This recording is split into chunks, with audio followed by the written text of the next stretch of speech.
Hello everybody, how's everybody going? I hope everybody's having a wonderful Sunday, and we are gathered here today because we just knew the 8 participants of the INTERIM Cruiserweight Champion tournament that we're gonna have through the weeks on NXT. Of course, because somebody needs to cover for Jordan Devlin on the meantime, since he's not able to travel, and there's a couple surprises in there. So that's the reason we're here, to talk a little bit about those participants in this tournament. Once again, I'm Marty Phillips from One to Talk Wrestling, and this is a special Sunday news episode.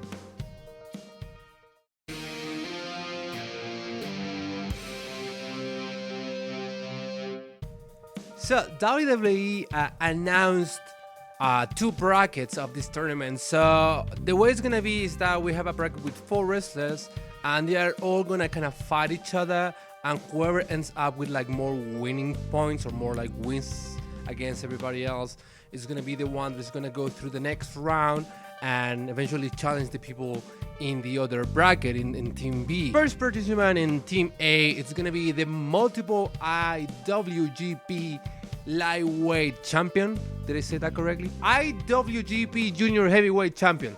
Got it. That's the one. Kushida, who when he came to NXT, he came as like one of the biggest signs in NXT history. Like the same thing they did with Nakamura and pretty much everybody that they managed to grab from New Japan Pro Wrestling. But he hasn't had like a pretty good run in NXT. I mean, he's quite respectable. His character and all of that.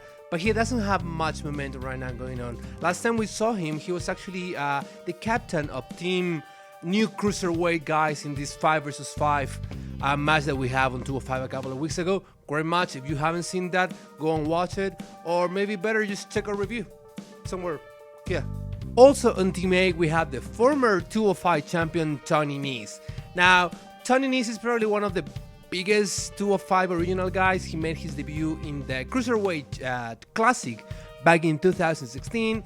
He's a former 205 live champion, and he's one of those guys that is always on the regular programming, so no big surprise in that. This could be a surprise for some people, because also on Team A is Drake Maverick. We know Drake Maverick in WWE as the former general manager of 205 Live. He actually fought Mike Kanellis a couple of months ago in a pretty good match. Most people will probably know Drake Maverick as this funny, weirdo guy that does this very kind of comedy stuff on SmackDown and Raw. This guy that was always running around the 24/7 title, or worse, the guy that pissed his pants when he was managing the AOP team. But if you were not aware, he actually had quite a pretty decent career on TNA under the ring name Dr. Spot, where he actually had some real matches. He had a pretty good feud with the now known as EC3, if anybody remembers about that guy. You know, there was this guy, EC3 guy in NXT. And he also lost a match, and he probably has the record for that, but he lost a match against Kings Maxwell's, Matt Hardy's kid. I think that was like 2 years ago, so the guy was like 2 years old or something, and he lost that match. Probably the biggest surprise on Team A is Jake Atlas. Jake Atlas is probably not a very well-known name, at least in the WWE universe. He did have a lot of success on his native California through some indie promotions where he was able to grab more than a couple of titles. He actually made his in-ring debut on NXT on the 1st of April episode, losing a match against Dexter Lumis.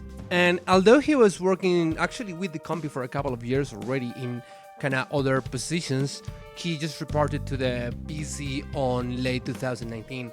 Jake Atlas is probably more mainstream and well-known because of his appearance on Undercover Boss, when Stephanie McMahon went kind of undercover, and he was the guy that he said that he wanted to be the first openly gay WWE champ.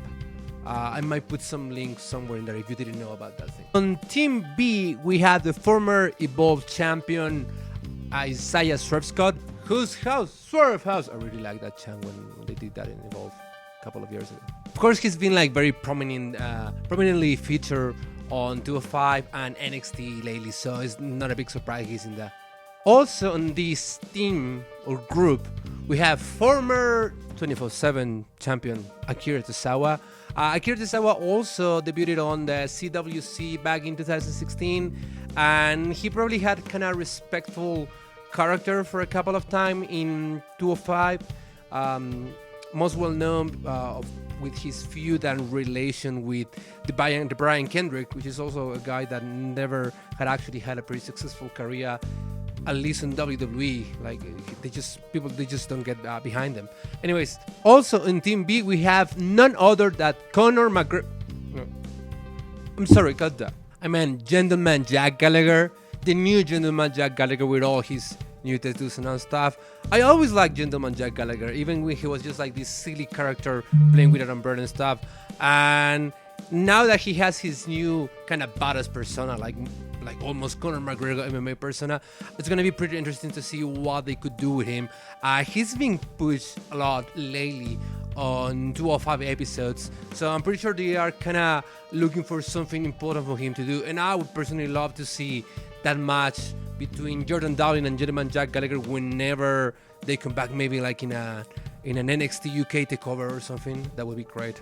Book it, Vince. And finally, probably the most surprising entry in this championship tournament, it's El Hijo del Fantasma. For everybody that is not very familiarized with El Hijo del Fantasma, he is a second generation luchador with more than 10 years of actual professional wrestling career in major companies. He has won several titles in companies such as AAA in Mexico and also the CMLL, the Consejo Mundial de Lucha Libre, also in Mexico.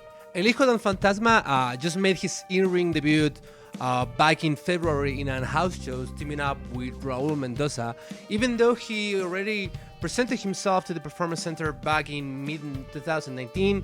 He picked up an early injury, so that was what was keeping him out of action for those times. Now in the US, El Hijo del Fantasma is probably more well known as King Cuervo for his also very successful run on Lucha Underground. Those are the 10 participants in this Cruiserweight Championship tournament. I am pretty excited. We are probably going to be covering those, so keep around, subscribe so we can let you know, guys, whenever we can put those episodes. They are going to be starting doing some actions on NXT through the weeks, so it's probably going to be like a month long.